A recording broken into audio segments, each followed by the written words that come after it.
Hello बच्चों, आज हम करेंगे कक्षा 10वीं का गणित और उसकी प्रश्नावली है 2.2। 2.2 है, new NCERT book math book है। उसकी जो एक्सरसाइज है 2.2, उसका पहला सवाल है निम्न द्विघात बहुपदों के शून्यक ज्ञात कीजिए और शून्यकों तथा गुणांकों के बीच के संबंध की सत्यता की जांच कीजिए। इसका मतलब ये है कि हमें द्विघात जो बहुपद हैं इनके शून्यक ज्ञात करने हैं। शून्यक माने इनके हल ज्ञात करने हैं कि इनके हल कौन कौन से होंगे और कितने होंगे। फिर जो उनके जो शून्यक तथा गुणांकों के बीच के संबंध की सत्यता की जांच कीजिए। फिर जो शून्यक और जो गुणांक का जो फॉर्मूला होता है उनके बीच संबंध भी हमें बताना और उसकी सत्यता की जांच भी करनी है। तो देखिए बच्चों, करते हैं। इसका जो पहला क्वेश्चन है और उसका पहला जो पार्ट है उसमें दिया है x square minus 2x minus में 8, यानी ये दिया हुआ है। तो इसके हमें क्या ज्ञात करने हैं, इसके शून्यक और गुणांक। तो इसके शून्यक और गुणांकों का जो हमें संबंध है वो भी बताना है। तो प्रश्नावली है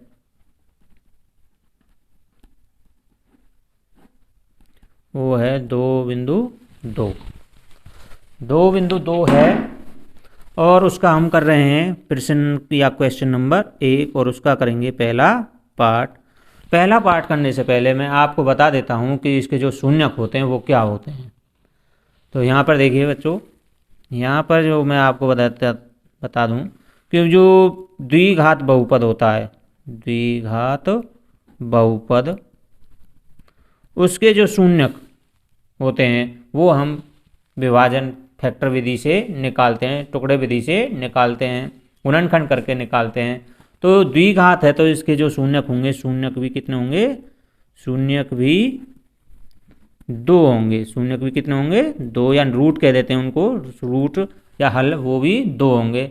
वो हल होंगे तो वो कौन कौन से होते हैं कि हम जो एल्फा और बीटा के रूप में भी उनको लिख सकते हैं, एल्फा और बीटा, ये इसके शून्यक होते हैं, यानी 2 हल होते हैं, एल्फा और बीटा। जब ये शून्यक 2 हैं तो इनका एक होता है नियम है मूलों का योगफल। मूलों का योगफल, योगफल वो होता है माइनस बी ओवर ए, माइनस बी ओवर ए। अब ये b और a कहाँ से आता है कि जो ये आपको द्विघात जो बहुपद दिया जाता है ए एक्स स्क्वायर प्लस में बी एक्स प्लस में c, ये द्विघात बहुपद है।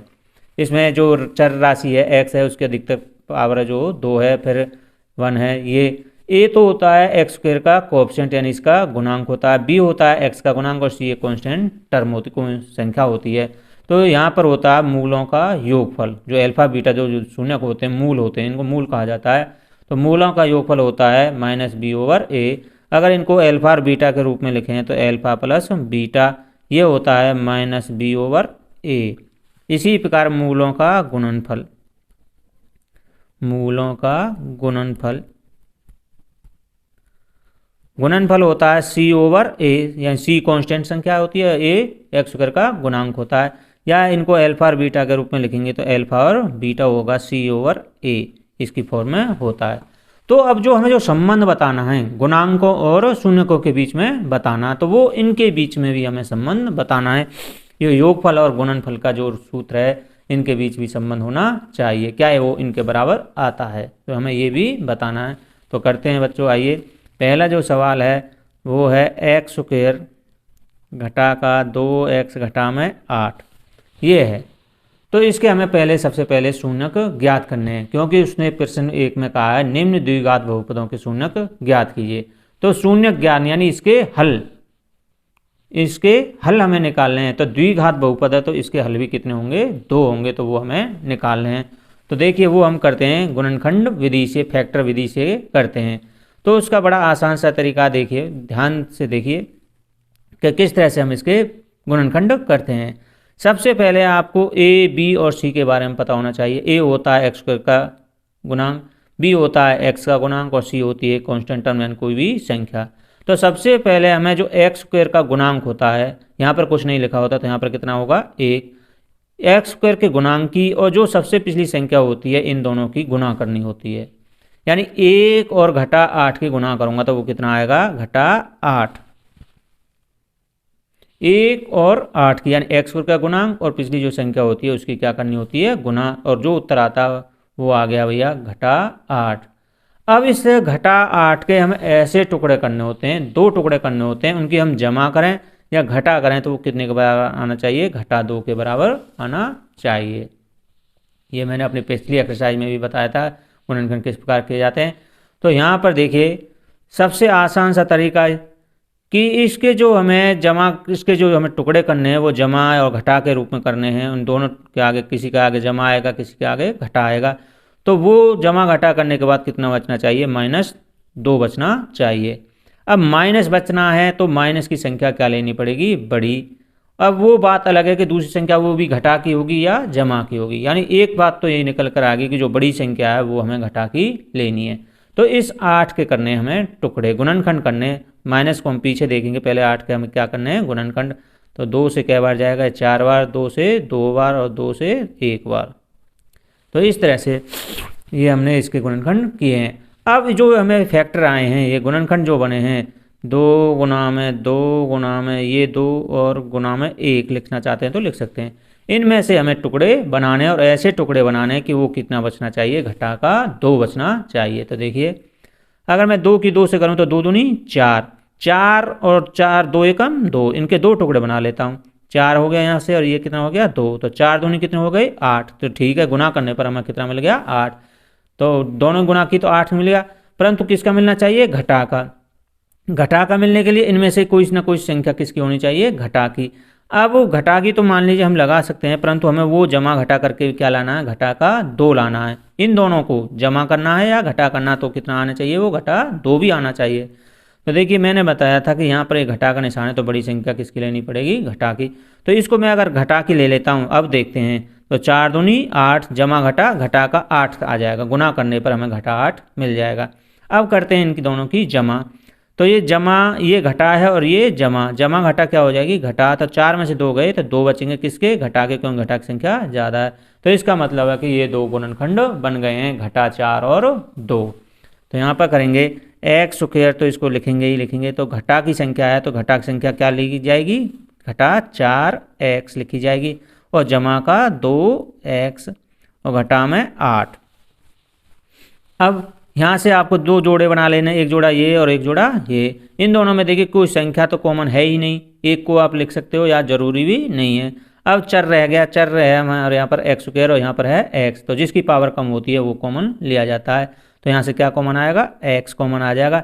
एक्स कॉमन ले लेंगे, इसको भाग करेंगे तो यहाँ पर क्या बचेगा, एक्स। जमा घटा, घटा हो जाएगी, एक्स से एक्स कट जाएगा, क्या बचेगा 4। यहाँ से ये आपको ध्यान देने वाली बात है कि यहाँ से पहला ही चिन्ह कॉमन लिया जाता है, तो ये जमा का चिन्ह कॉमन ले लिया जाएगा। अब इन दोनों में कौन सी संख्या कॉमन है, 2, तो 2 को बाहर ले लीजिए, 2 से इसको भाग करेंगे, 2 से 2 खत्म हो जाएगा, क्या बचेगा एक्स। ये जमा और ये घटा, तो जमा घटा, घटा का निशान लगेगा, 2 से कितनी बार चले जाएगा, 4 बार। अब ये ब्रैकेट और ये ब्रैकेट आपकी एक जैसी आ जाती है, तो आपका सवाल सही है। जो हमारी एक ब्रैकेट एक जैसी आ गई है, तो एक्स घटा 4 को हम बाहर ले लेंगे, कॉमन ले लेंगे। जब इसको कॉमन ले लेंगे, इससे इसको भाग करेंगे तो ये खत्म हो जाएगी, तो यहाँ पर क्या बचेगा एक्स, उसको हम ब्रैकेट में लिख लेंगे। इसी प्रकार इससे इसको भाग करेंगे, ये भी खत्म हो जाएगा, क्या बचेगा जमा का 2। अब यहाँ पर आपके सामने 2 ब्रैकेट बन गई हैं, एक्स घटा 4 और एक्स जमा 2। अब ये पोलिन बहुपद है, बहुपद के हमें क्या ज्ञात करने हैं, शून्य ज्ञात करने हैं। तो ये दोनों टुकड़े हैं जो ये किसके बराबर होने चाहिए, 0 के बराबर होने चाहिए। तो यहाँ पर लिखेंगे यदि यह बहुपद है तो इसके शून्यक इस प्रकार होंगे, इसके शून्यक इस प्रकार होंगे। शून्यक किस प्रकार होंगे, यानी ये दोनों फैक्टर जो हमने गुणनखंड के किसके बराबर होने चाहिए, 0 के बराबर होने चाहिए। तो x घटा 4 इंटू में x जमा 2, ये किसके बराबर होना चाहिए, 0 के बराबर होना चाहिए।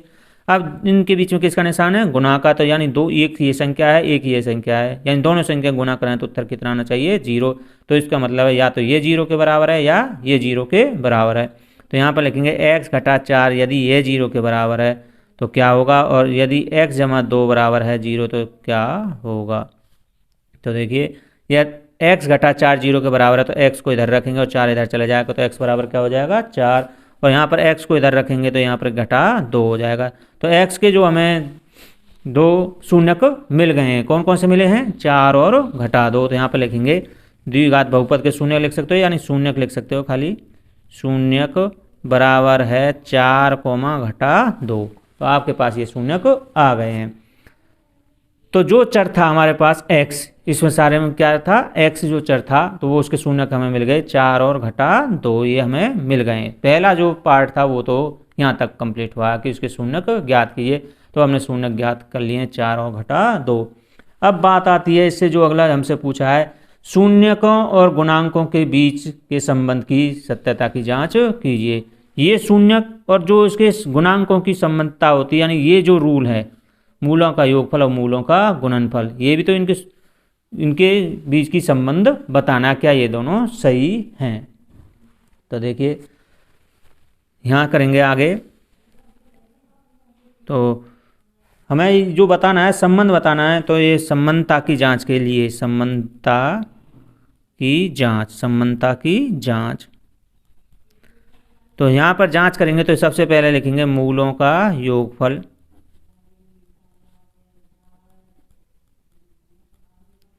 मूलों का योगफल क्या होता है? -b/a। तो देखिए मूलों का योगफल, मूलों का योगफल क्या था? अल्फा और बीटा। अल्फा और बीटा में आपको लिख देता है, अल्फा प्लस बीटा माइनस क्या होगा? -b/a। तो मूलों के जो शून्यक थे, रूट थे, वो क्या थे? 4 और घटा 2। ये दो जो अल्फा और बीटा वो आए थे हमारे पास 4 और घटा 2। तो 4 अल्फा हो गया, बीटा क्या हो गया? घटा का 2। तो इसको ब्रैकेट लगा लेना है, बराबर है -b/a। अब यहाँ b और a आपको यहाँ से लेना है। b क्या होगा? घटा का, तो चिन्ह है ही पहले, और ये भी कितना है? घटा का 2। a कितना है यहाँ से? 1 लिख सकते हैं। तो करिए 4 जमा घटा क्या हो जाएगी? घटा का 2, घटा घटा क्या हो जाएगी? जमा का 2। तो 4 में से 2 गया, 2 बराबर है 2, यानी दोनों इससे कैसे आगे बराबर आ गए हैं। तो देखिए दोनों इससे कैसे आए हैं? बराबर। तो मूलों का योगफल की जो संबंधता है वो दोनों पर लागू होती है, यानी अल्फा और बीटा का जो हमने शून्य ज्ञात किए थे वे उनका योग करें, और जो इसके सूत्र में उसमें भी उनके हम ए और बी और सी को लगाएं तो वो दोनों कैसे आते हैं? बराबर। तो एक तो मूलों का योगफल, ये तो संबंधता से वो सर्टिफाइड करता है, सिद्ध करता है भाई दोनों सही हैं। अब दूसरा और रह गया है मूलों का गुणनफल, वो भी हमें संबंध बताना कि वो सही है या नहीं है।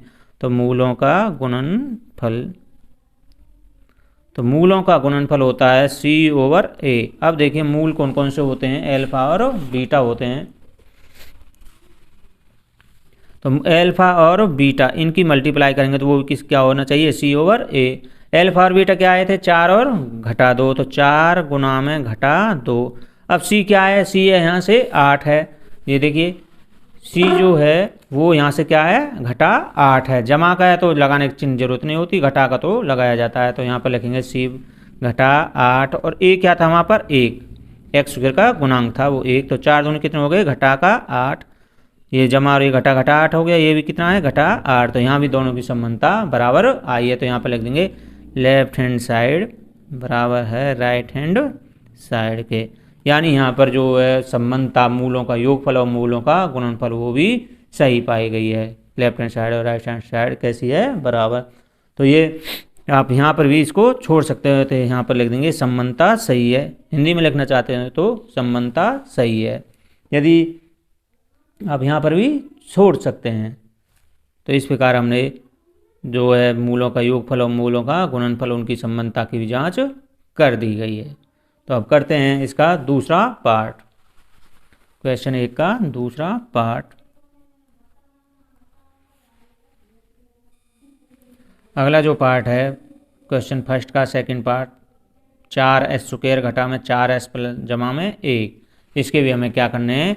इसी प्रकार संबंधता जांच करनी है। तो जो है ये रकम है 4s² घटा 4s जमा में 1। तो देखिए बच्चों, तो यही हमें यहाँ पर फैक्टर करने हैं। तो वो किस प्रकार करने हैं? यहाँ पर चर है जो आपकी बात s दे दिया, x दे दिया क्या है? s। तो s² घटा में 4s जमा में 1 है। s² का जो गुणांक है वो कितना है? 4। s का गुणांक है वो घटा 4, और c क्या कांस्टेंट संख्या वो कितनी है? 1 है। मैं आपके सामने लिख भी देता हूँ जिससे आपको ध्यान रहे कि a क्या था। ए आया यहाँ पर जमा का 4, बी कितना आया है यहाँ से घटा का 4 और सी कितना मिला आपको 1। अब हमें इसके क्या करने हैं, गुणनखंड करने हैं। तो गुणनखंड का वही तरीका है, जो इसका गुणांक होता है 4 और इसकी जो लास्ट की संख्या होती है उनके चिन्ह भी और जो गुणांक होते हैं उनकी क्या करनी होती है, गुना। तो 4 की गुना 1 से करेंगे तो वो कितना आना चाहिए, 4। अब इस 4 के ऐसे टुकड़े करने हैं कि जमा करें और घटा करें तो वो कितना आना चाहिए, घटा का 4। अब आपके लिए बड़ी आसान सी बात बता देता हूँ कि यहाँ भी जमा का निशान है और पीछे जो कांस्टेंट टर्म है उसका भी निशान जमा का है, परंतु जो बीच में है वो घटा है। जब बीच में घटाओ और इधर उधर जमाओ तो जो दोनों टुकड़े हम जो करते हैं वो दोनों घटा के होते हैं, वो दोनों किसके आएंगे, घटा के। तो यहाँ पर हो जाएगा 4s² घटा का 2s और घटा का ही 2s और जमा में 1। अब देखिए 2 और 2 की गुना करूँगा तो 2 दूनी 4, 4 एकम 4, 4 आ जाएगा। घटा घटा क्या हो जाएगी, जमा, गुना में जमा हो जाएगी। अब दोनों को जोड़ूं या घटा करूं तो घटा घटा क्या हो जाएगी, जमा। तो 2 और 2 कितने हो जाएंगे, घटा का 4। तो इसलिए मैंने आपको बताया था बीच में घटाओ या इधर जमा हो तो दोनों टुकड़े किसके होते हैं, घटा के होते हैं। तो देखिए यहाँ से हम जोड़ा बनाएंगे, एक जोड़ा ये और एक जोड़ा ये। तो यहाँ से क्या कॉमन आएगा, 2 तो है ही, जो छोटी संख्या कॉमन है किस पाड़े से भाग होते हैं, 2 से। 2 और s कॉमन आ जाएगा जिसकी पावर कम है। तो 2 दूनी 4, 2 बार जाएगा। x² को s से भाग करूँगा तो क्या बचेगा, s। 2 से ये कितने बार चला जाएगा, 1 बार। यहाँ से ये पहला ही चिन्ह कॉमन होता है और एक ऐसी संख्या होती है जो इन दोनों को पूरा भाग कर रही। तो एक कॉमन ले लेंगे, घटा घटा जमा हो जाएगी, इससे जाएगा 2s बार, जमा घटा घटा हो जाएगी, 1 से कितने बार जाएगा, 1 बार। तो दोनों ब्रैकेट हमारी कैसी आई हैं, एक जैसी। तो इसका मतलब हमारा सवाल सही है। तो ये ब्रैकेट हम बाहर ले लेंगे, 2s घटा 1, तो अंदर बचेगा 2s घटा में 1, ये और ये। अब दोनों ब्रैकेट एक जैसी हैं, कोई दिक्कत नहीं है। अब हमें क्या बताना है, इसके शून्यक। तो इसके शून्यक इस प्रकार होंगे, तो यहाँ लिख देंगे इसके शून्यक इस प्रकार होंगे। शून्यक होंगे तो ये किसके बराबर होंगे, जो गुणांक जो हमने फैक्टर किए हैं ये किसके बराबर आने चाहिए, 0 के बराबर आने चाहिए। तो 2s घटा 1 इंटू में 2s घटा 1, ये किसके बराबर होना चाहिए, 0 के। तो इसका मतलब है या तो ये 0 होगी या ये 0 होगा, यानी 2s घटा 1 ये या तो ये इसके बराबर 0 होगा या 2s घटा 1 ये किसके बराबर होगा, 0 के। तो 2s बराबर है, ये इधर जाएगा, ये किसका हो जाएगा, जमा का। s बराबर हो जाएगा 1/2। इसी प्रकार 2s बराबर इधर ये जाएगा, किसका हो जाएगा, जमा का। s बराबर है 1/2। तो s के दो जो मान आए हैं वो क्या है, 1/2 और 1/2। तो यानी हमें जो शून्यक है वो मिल गए हैं। तो ये लिख देंगे यहाँ पर शून्यक, जो हमें पहले ज्ञात करने हैं। तो शून्यक हमने ज्ञात कर लिए, निकाल लिए हैं, और वो कितना आ गए, 1/2 और 1/2। अब हमें इनकी क्या बतानी है, संबंध की जांच और बतानी है। तो देखिए मैं यहाँ पर बता देता हूँ संबंधता की जांच। यहाँ पर लिखेंगे संबंधता की जांच। संबंधता की जांच करेंगे, कैसे करते हैं कि मूलों का योगफल, मूलों का योगफल, योगफल होता है -b/a। अब मूल कौन कौन से होते हैं इसके, अल्फा और बीटा, इन दोनों की क्या करेंगे, जमा। तो वो कितना आना चाहिए, -b/a। इसके जो नाम रख दिए हमने। अब अल्फा और बीटा जो हमें शून्यक मिले वो अल्फा और बीटा ही तो हैं। अब इनका रखना, अल्फा की जगह 1/2 और बीटा की जगह भी 1/2 बराबर है -b। अब b क्या आया था यहाँ से, ये देखिए b कितना आया था, 4। तो घटा का चिन्ह तो यहाँ पर है तो ब्रैकेट लगा लेंगे, तो घटा का 4 लिखेंगे। a कितना था यहाँ से, 4। तो देखिए इधर लेफ्ट हैंड साइड में अंश बटे हर है, इनका लघुत्तम लेंगे तो कितना आएगा, 2। 2 से कितनी बार जाएगा, 1 बार। ये भी कितनी बार जाएगा, 1 बार। बराबर में घटा घटा क्या हो जाएगी, जमा हो जाएगी। तो जमा का क्या बचेगा, 4। 4 बटे में ये 4, तो 1 और 1 2, 2 बटा में 2 बराबर में 4/4। 2 से 2 कट जाएगा, 4 से 4, यानी क्या बचेगा, 1/1 बराबर है 1/1, यानी क्या बच जाएगा, केवल 1।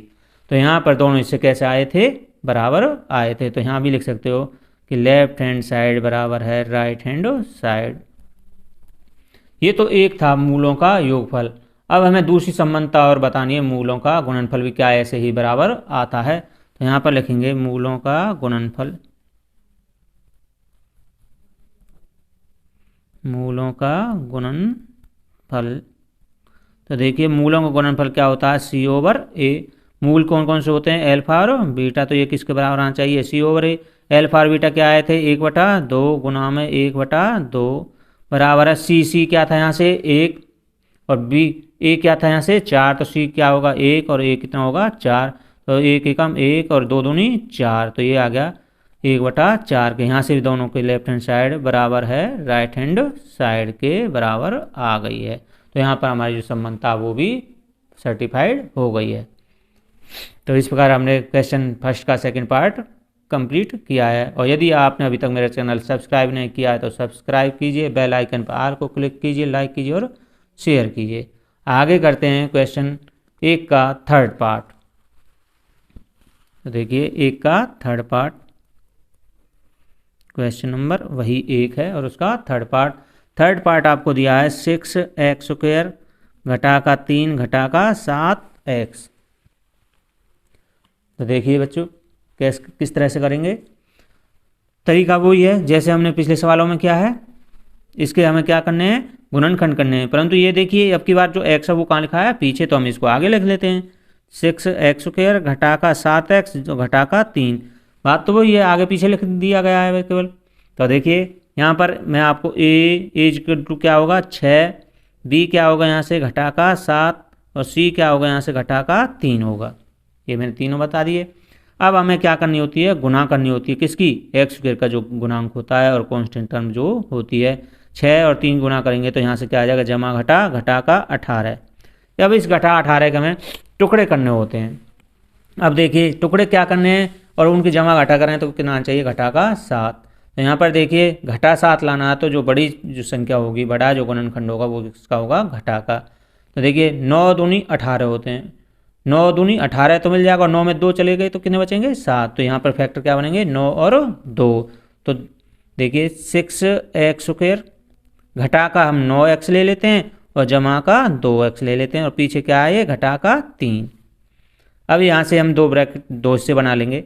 अब इस हिस्से में क्या कॉमन है, एक तो 3 ऐसी संख्या जो इन दोनों को भाग करेगी और क्या कॉमन है x, तो इससे 3 से इसको भाग करूँगा 3 दूनी 6, x² को x से भाग करूँगा तो क्या बचेगा x, जमा घटा घटा हो जाएगी 3 तिया 9, x से x खत्म हो जाएगा। यहाँ से पहला ही चिन्ह कॉमन होता है, चाहे जमा का है चाहे घटा का है। तो यहाँ से अब देखिए इन दोनों को कौन सी संख्या ऐसी भाग करती है, वो होती है संख्या 1। जब कोई संख्या भाग नहीं करती तो एक संख्या ऐसी है जो सभी को पूरा भाग करती है।